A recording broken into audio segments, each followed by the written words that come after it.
Hey guys, it's Pastor Brian over at Harvest Adventure Kids and Pastor Carl over at Calvary Kids. Hey, we're on the set right now of Kids Network. We're filming right here today for you. So God bless you. Thanks so much for joining us today. We're so glad that we get to come into your homes. And this month, we're beginning a brand new life app. We're talking about humility all the month of April because Jesus gave us the greatest example of humility, which is putting others first by giving up what you think you deserve.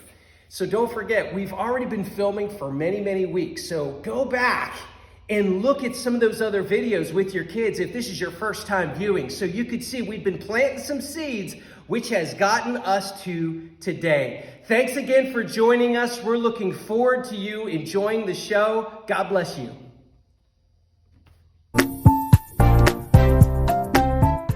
Welcome, Citrus, to the first ever Humble Humor Show. Thank you for joining us. I'm your host, Carl. And I'm Brian, the deeper voice man, if you didn't notice. Anyway, glad you joined us. I hope you enjoyed the playlist. Clap along if you feel like a room without a roof. Man, I love that song, don't you? And we all love it when you sing it. Really? No. Yes, it's true. This is our very first radio show, and it all began after we lost our jobs last week. Who knew when the producer's son picked up those goggles that he had so many issues? And he brought those issues before national television, and that's why here today we are in my grandmother's basement. They don't need all the details. Listen, what we really wanted to talk to him about was the purpose behind the title of our show, Humble Humor. You see, Brian and I, we've had some trouble in the workplace, yes, but the two of us, we're pretty knowledgeable guys. Yes, and one day we were pondering, what does the world need most? And then we came up with it, and it was humility. Humility. Humility and humor. And who better than this dynamic duo to teach the world about these two things? First things first. What is humility? Well, that's simple, really. Humility is something that people have when they are super good. Like when I was in preschool, I got an award for being the best gluer. And when I went to recess, did I brag about it? No way. I walked in humility.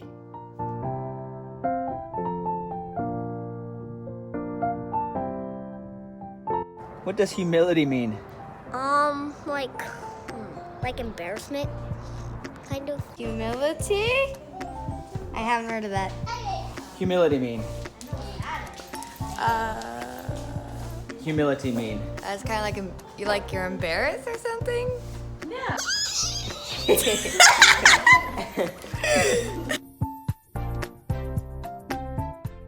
Now those are some great answers. Hey Brian, your grandmother gave me this old crusty piece of paper. When I told her what we were talking about today, she said they used to teach it when she was in Sunday school or something. Wow, that thing looks like it's 109 years old. What does it say? Humility, putting others first by giving up what you think you deserve. Well, that sure sounds ancient. Today, it's all about getting the best selfie and getting people to follow moi. Huh. Yeah, that does seem pretty hard. I mean, the idea of putting others first is hard enough, but the idea of giving up something, now that seems impossible. I know there's a ton of things that I don't think I could ever give up, such as... Nate, what's something that's hard to give up? It's my turn on a Nintendo Switch. My family. My family. It'd be easy to give up things like vegetables, or how about chores, right? Things like mowing the lawn, doing the laundry. Picking up the dog doo-doo. You know, it's hard to think about giving up something that's yours, though. You know, it's something that you really want. It's too bad we don't have an example of someone who could show us how to give up those things that we really do like. I've got great news for you, because we actually do know somebody that is a perfect example of what humility looks like, and his name is Jesus. And all month, we're going to be talking about how Jesus shows us what humility looks like. There's a few stories at the end of Jesus' time on the earth that really illustrate how he put other people first. The first one is the Passover meal, where the famous story where all the disciples got into one room and they shared a meal together. And at the end of that meal, Jesus did something quite peculiar. Jesus grabbed a basin and a towel, and he went to each of the disciples' feet and he washed them. He washed their dirty, yucky feet. Now, this was a custom in those days because everybody wore sandals. When they walked along the road, they came in to eat dinner. There was always somebody who washed their feet, and it was typically a servant or sometimes even someone like a slave. But Jesus, even though he was the master, he took that role. He put their needs before his. And he said something quite profound at the end of this proceeding. He told them, "You see what I've done for you? I've given you example that I, being your teacher and Lord, I have done for you what you should do for others." See, Jesus was the master, but he became the servant by washing their feet. And shortly after the Passover meal was over, Jesus asked his disciples to walk with him, to go with him to the Garden of Gethsemane. Jesus needed to go to the Garden of Gethsemane to pray because he knew what was coming. He knew his hour had come. And he asked his disciples to come with him and to watch and pray with him. So Jesus left his disciples and he walked off a little bit on his own, and he began to pray. And he prayed one thing.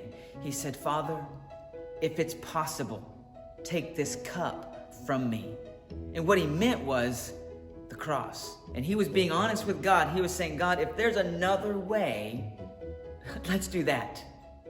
But he ended his prayer with, "Not my will, but your will be done." Basically, he was saying, "God, I have my needs, but your needs I'm going to put first." And then he walked to see what his disciples were doing. You know what they were doing? Sleeping. They fell asleep twice. When Jesus needed them the most, they fell asleep. Even in this moment, when the disciples didn't care about what Jesus needed, Jesus put their needs in front of his because he continued to go towards the cross. He saw a crowd coming his way. Not just any crowd, but a crowd of Roman soldiers, led by one of his disciples, Judas. And then the soldiers arrested Jesus immediately. And then, this is the funny part, Peter grabs a sword and he begins to fight. Ha, ha, ha. My name is Simon Peter. You try to arrest my master. Prepare to die. Oh, wait. Peter, he was a fisherman. So maybe when he grabbed a sword, it might have looked a little more like this. "Oh no, Jesus, no!" And with that one lame swipe of the sword, Peter actually took the ear off of the guard. Jesus stooped down, picked up the ear. That must have been gross. And he took that ear and he put it back onto the guard's head, completely healing him in the process. Even in the moment where he was being arrested, he put the needs of those who were arresting him before his. He didn't care about what he deserved, even though he was the Son of God. Even though he could have called down angels to defend him, he put the needs of others first. And that's what humility is. And if we live like Jesus, then we will turn our worlds upside down, because right now our world is focused on how we can be happy. But Jesus wants us to focus on how we can help others be happy. And when we walk in humility the way Jesus did, then the world can become a better place to be.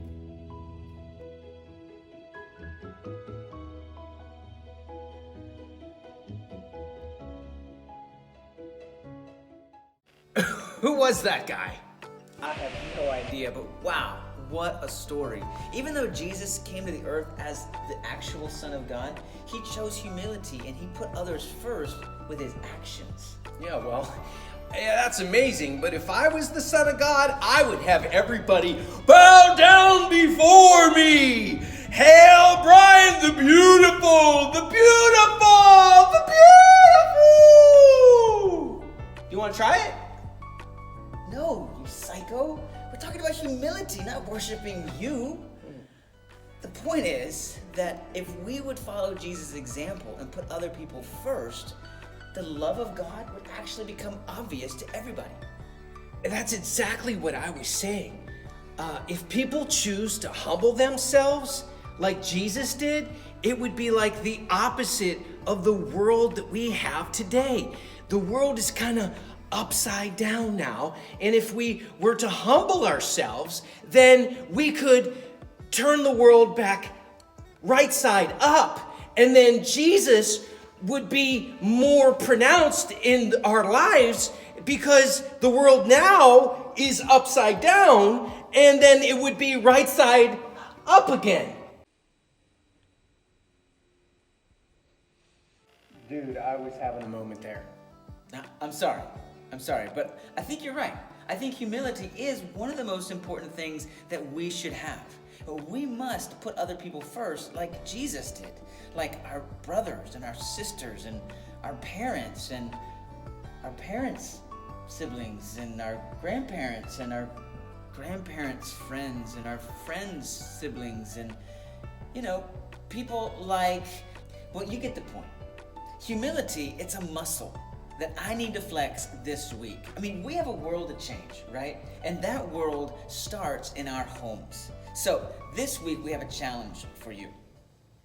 We've been talking about humility, putting others first. And so this week, we want you not just to put anybody first, but we want you to put the people closest to you first. Closest to you, the people in your home, people in your home, your brother, your sister, your family, the people that it's harder to put first. those hard people to love. Don't forget about mom and dad, Mommy and daddy, grandma, grandpa, grandma, grandpa, and even that crazy aunt you might have. even her. Yes. Put others first, beginning in your home this week. Love to hear how it goes for you. Text us how it goes. So glad you guys could join us for today's episode of Humility. Humility. Humor and humility. Humor and humility. Sorry. Just getting started with the month of humility. But parents, if you want to carry the conversation a little bit further, there's a great way you can do that. You can do that by downloading what's called the Parent Q app. You can download it in your Apple Play Store or your Google, whatever you call it. Play Store. Yeah. And what the Parent Cue does is simply cues you to the conversation we just started, and it carries on the conversation with some very practical things that you can do at home. It's not another Bible study that you got to do. It actually goes along with your natural rhythm of life. It gives you some things to do while you're driving down the road, or while you're sitting at the dinner table, or while you're putting your kids to bed. Some very simple things, and they all go along with the story that we just talked about. It shows you the memory verse. It's a great way to pick up where we just left off and carry the conversation a little bit deeper. Again, thanks for watching.